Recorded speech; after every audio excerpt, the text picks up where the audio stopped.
Ahoy there, my seafaring friends. Welcome to another episode of Titanic Fact or Fiction. There are some who claim that the Titanic was never called Unsinkable, that it's just a myth invented after the sinking. Is that true? Well, actually, the fact is that the Titanic was indeed labelled Unsinkable before disaster struck. But it's not as amazing as it perhaps seems. Let me explain.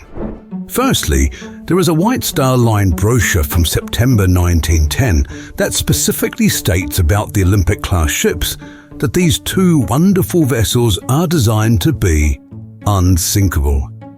Also in 1911, a journal called The Shipbuilder described Titanic's watertight doors as making the vessel practically unsinkable.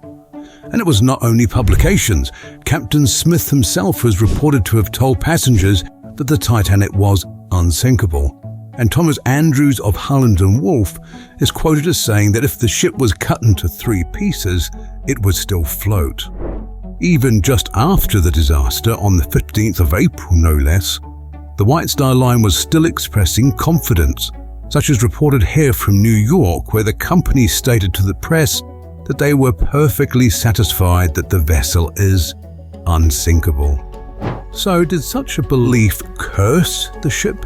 Most certainly not, as actually most ships at the time of the Titanic were also labelled unsinkable. For example, rival company Cunard called the Mauretania practically unsinkable in 1906. In fact, the term unsinkable can be traced back 10 years prior to the Titanic, when the White Star ship the Cedric was described in 1903 as having numerous watertight compartments that make her practically unsinkable. So the reality is that the term unsinkable was commonly applied to shipbuilding trends of the day.